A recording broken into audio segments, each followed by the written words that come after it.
Hi, I'm John. I got an exhibit down here at the CVG Underground, Science Fiction, Imaginary Friends, and Political Economy. And we're going to go down and look at a couple of those pieces, and I'll tell you something about a couple of them. It's down here in the basement. That's why they call it the CVG Underground.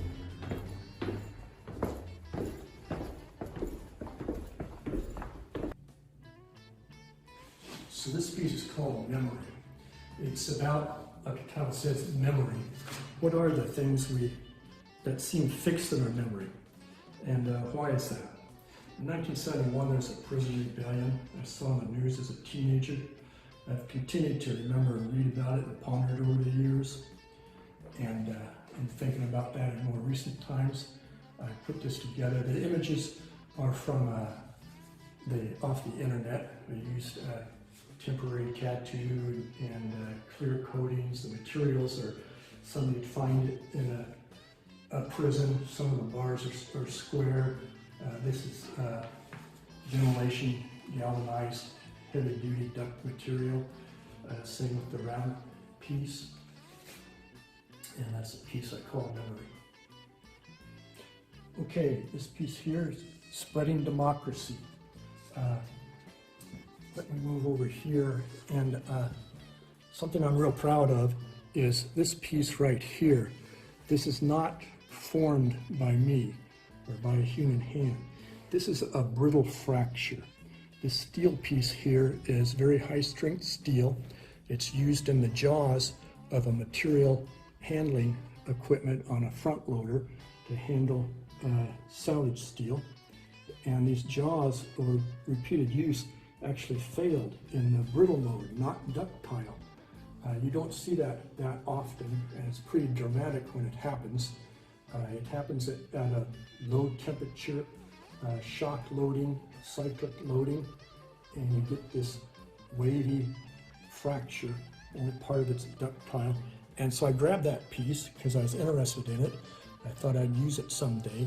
And when I conceived of this theme and this statue, I needed an aircraft body, and I remembered this piece and pulled it out and put it in there, and it worked out very nice.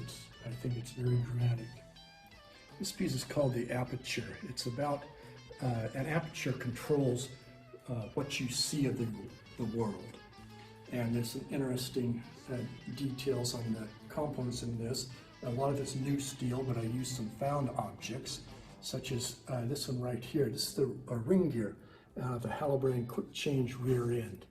That was in a race car I was driving when another guy got his right rear tire into my left rear, and normally that snaps the axle at the wheel and the wheel comes off. But in this case, the torque was transmitted clear down into the rear end center section, and it snapped the gears on the ring gear. So when I had to rebuild it, obviously, I took the old ring gear and threw it into the weeds and got everything fixed up. Years later, I conceived of this piece, and I needed some rings and apertures and circular objects to look through, and I noticed this ring gear still laying in the weeds, all rusty with a nice patina on it. So I grabbed that and used it.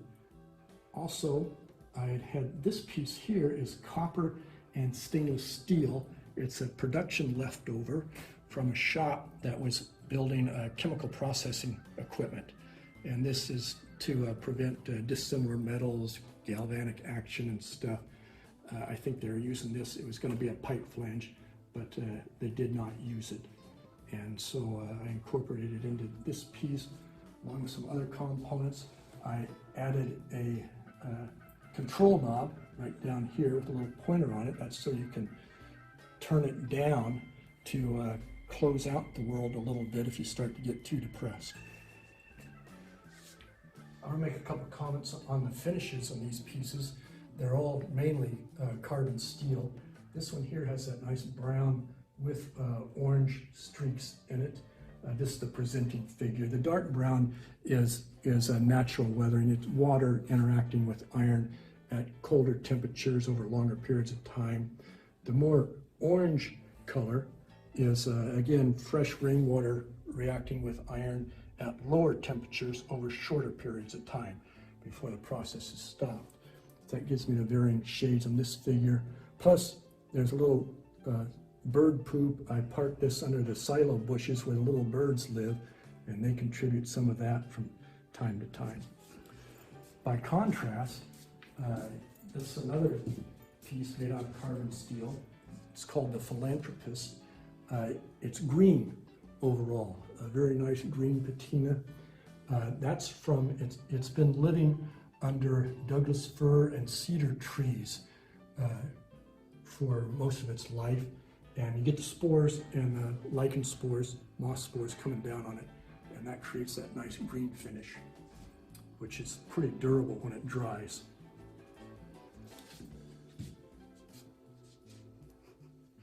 Oh, and you can see some slugs and snails live in this piece. You can see a snail track there and a little slug track over here, plus various other little critters, spiders, and things make their home here. Birds visit it, as you can see down at the bottom there.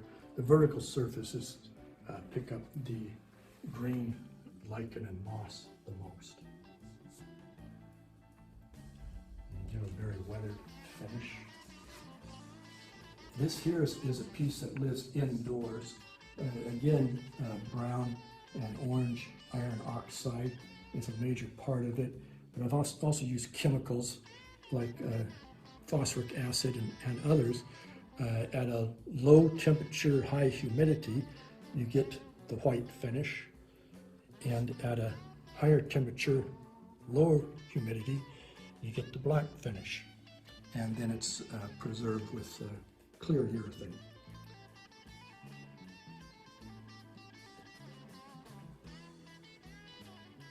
Okay. This piece here is the signal. It's painted enamel. What the signal says is mysterious because it's a different color on each side of the signal. It represents a image I had as a kid.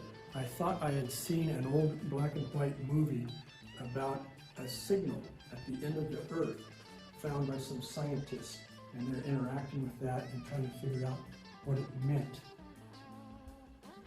In recent years, I went back to find this movie on the internet, but I could not. There is a later, more recent movie called The Signal, but that's not it. So why I couldn't find it, maybe I dreamt about this as a movie, or maybe I imagined it, I don't know.